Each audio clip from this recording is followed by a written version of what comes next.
A lot of the emphasis in anime tends to favor the visual side of things, and that's understandable. It is short for animation, after all. But I think for things to truly live up to their potential, voice acting is paramount. Because while pretty colors and expert smears are all well and good, at the end of the day, you come for the sakuga, but you stay for the acting.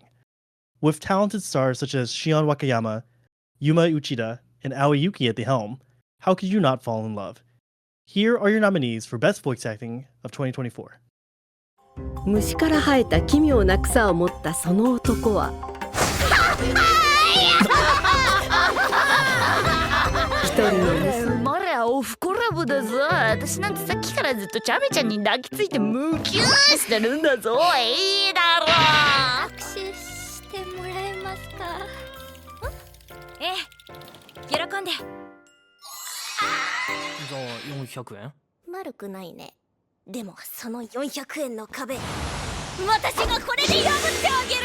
こと何も気を使わないでいいし、そっとしておいてくれると嬉しいです。いつかはちゃんと。これ以上はまずい。リキ、そんなの分かってる。悔しい世界らしく。信じてる派だから。いや幽霊なんているわけないでしょ。話合わせて言ったらそれは絶対すんのかよ。私はソリじゃなくても。お願いだから二度とそういうこと言わないで。それはいい心がけですね。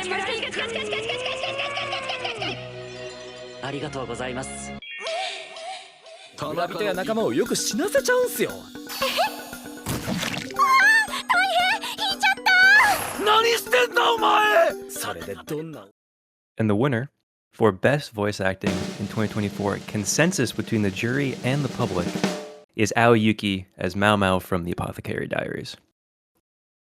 Now, it's so deserved that I think if you flash back to the little bloop, bloop, bloop, bloop, bloop, all the way back to 2023, we were literally talking about why Mao Mao wasn't nominated for this category back then. Yeah, last year we were on and we talked about how great a performance she was giving in the first core of Apothecary Diaries, but obviously didn't quite qualify for the Anime Awards yet. So it's really exciting to see, a year later that, we were right. She was giving an incredible performance and it seems like everyone agreed. I mean, how could you doubt Aoi Yuki, right? I mean, just a veteran of the industry, always a sheer pleasure to listen to no matter what series she's in. She's unbelievably good at voicing what I like to call gremlin characters, which we had a lot of them. I felt like a lot of the nominees this year for voice acting were characters that could be considered gremlins in some way, shape, or form. Whether or not it's Mao Mao or Fuka from Gushing Over Magical Girls or everyone's favorite maniac Ana Yanami from McCain. It felt like a lot of the hard hitters this year were like kind of on the gremlin side. I mean, the thing about Mao Mao, though, to me, is just that even though she is, heavy gremlin energy, right? She also embodies kind of a matter-of-factness that I find so engaging, which really goes along with her character, right? She sees a problem and she instantly is curious, wants to know what's going on and figure out for herself. I think that's that combination of being serious and investigative when she needs to be, but also those little moments where her joy and passion for poison of all things just like comes over her.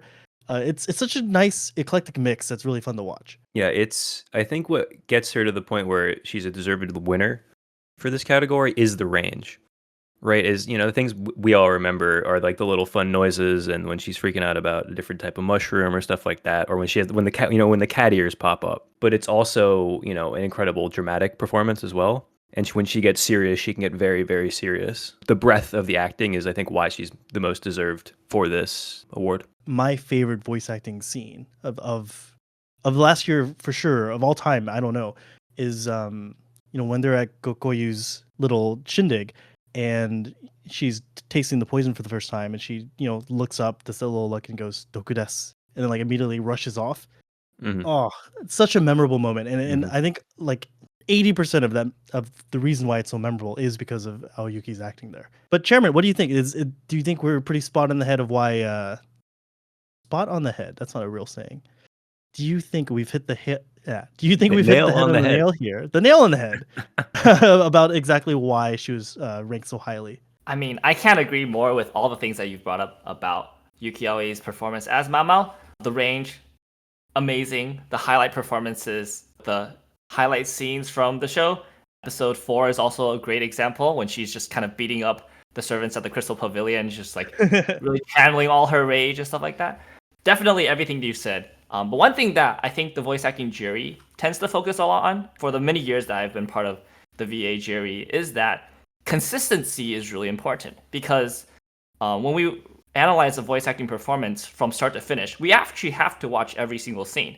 And if there are scenes that we, as we're watching the anime, we're not remembering, but then when we go back and analyze, we're like, oh, some of these scenes are not as good as what we remember from her performances or like the highlight of her performances, then that really will detract an evaluation of a performance for the jury, right? And I think one thing that tends to be a consistent point in the top rankings for the jury is that consistency throughout the show. Is that when we're looking at every single scene, we see a very high quality, a high consistent bar. There are no weak scenes.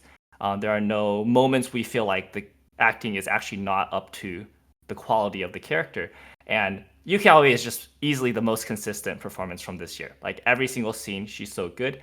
If I might actually highlight something that's really cool about Yuki Aoi, I like how Ian mentioned that she is like a gremlin character. I call roles like her yappers. She just talks a lot. She just constantly talks, does not stop talking, right? And usually these roles, they're very favored for exposition. They have to explain everything that's going on. They have to give like the background, world building, all that stuff. It's so easy for voice actors when they're just giving expositions to not be in character, to just kind of like read off the script, just kind of like, let's be as clear and concise as possible. But every single time she's giving expositions, she's just yapping, whether monologuing in her head or talking out loud, which are two different voices that she uses. Insanely good. She's always in character. She's always giving it like the full Mao energy. She's making sure her inflection like changes based on how Mao is feeling about the exposition that she's saying, which is just a superb like attention to detail. It's so good. Yeah, she's, in my opinion, one of the best in the business at that. Specifically, I feel like, because there's some say that I really like. Someone like a Takito Koyasu, like Dio, who I love, but he very much, to me, is giving the same voice in a lot of his roles. There's different range, and but it's to me, I'm like, oh, that's him. With Aoyuki, there's times where she's in a show and I just don't know until I look it up after the fact. Like with Elusive Samurai, she's in that show as Genba, who's like a little gremlin ninja guy, and I just didn't know that was her until after the fact when I looked up the cast list. And like that, to me, that's so impressive to be able to have such a range and have such a array of voices that you can just not even, you'll be familiar with the actor and not even realize it's them until after the fact. Now, speaking of gremlin, well, I was gonna go into a Nina discourse, but there's not really much of a reason to. I just wanted to talk about gremlin characters, I guess. You got a lot of options. I know. She's not even like an actual voice. She's not like a voice actor. She's just a singer. How did she get here? It's like actually so impressive. She did a really good job. Yeah, she was crazy good. Have you watched the show, Ian, by any chance? A Girls Band Cry? I checked out the first couple episodes just so I could, discuss her performance, which was very good. To the fact where I looked it up and it was like, oh, this is her only role. And like that's kind of crazy. Because I feel like a lot of times, it happens in movies a lot, I feel like, where they get musical artists to do the voice acting, or celebrities, just because it's, whether or not it's for marketing or just because they have to sing in the show. And a lot of times it feels not phoned in, but it just feels like, yes, this is someone who, this is not their, forte, but they're doing a pretty good job. Where I didn't realize that she wasn't a professional voice actor until, after the fact, after I watched a couple episodes and checked out, like, oh no, this is it. This is her only voice role. Ian, what other things about the rankings have you noticed that you wanted to talk about? I know that you mentioned briefly Utena's kind of low ranking on the jury side. So on the jury side, I was definitely surprised to see Fuka all the way at the bottom. So I was wondering about that, if that's a consistency thing, because that's another thing where I feel like she has really like high highs, but I don't know if I could speak to the consistency across the entire show. As well as I guess I wasn't surprised, but I thought Tomoyo Kurosawa had a real shot to win. I didn't think anyone was really going to beat Aoyuki this year, but I did think she would be, come pretty close. And so it's interesting to see that, for her, probably last performance is Kumiko, I think, coming in kind of middle of the pack, despite how, iconic that role is. Yeah, I think I'll give a bit of a background for these two placements. So for Uka Izumi as Utena, this was almost unanimously decided by the jury to be the least or the lowest ranking on this list, and it is for that consistency that we talk about. Like her highs, again, fantastic, but like scene to scene, definitely does not reach the same level. And there are a lot of scenes where she is not really doing a lot of acting, even if we can say that. There was actually an interesting experiment I played with the rest of the jury. Is that also one thing about Fuka is that her acting is enhanced by the acting of the magical girls that she's being tortured by.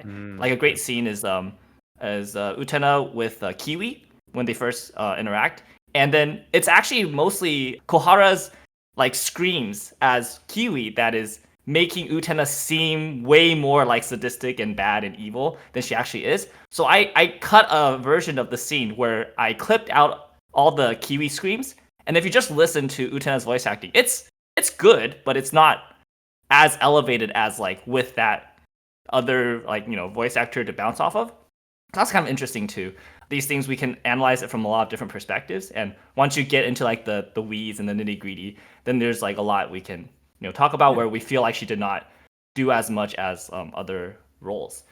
For Tomio Kurosawa as Kumiko, I think I was personally kind of low on her compared to the rest of jury, although she is like really good still. And again, like the high moments, very standout scene was like her crying scene with Reina in episode 12. That was just like a fantastic scene. Probably my favorite scene from this entire year. But consistency, again, the name of the game. There's a lot of times in the middle of the show where she's monologuing to herself or in some dialogue where it just feels a little bit more flat than I'm used to, especially, given my higher expectations for such a good voice actress as Kurosawa. It just does not hit like the same kind of emotional connection that I would have liked to see, especially from a character with 3 years of like emotional growth and build up. Mm-hmm. Makes sense. I mean, there's no like Umaku Naritai moment, right?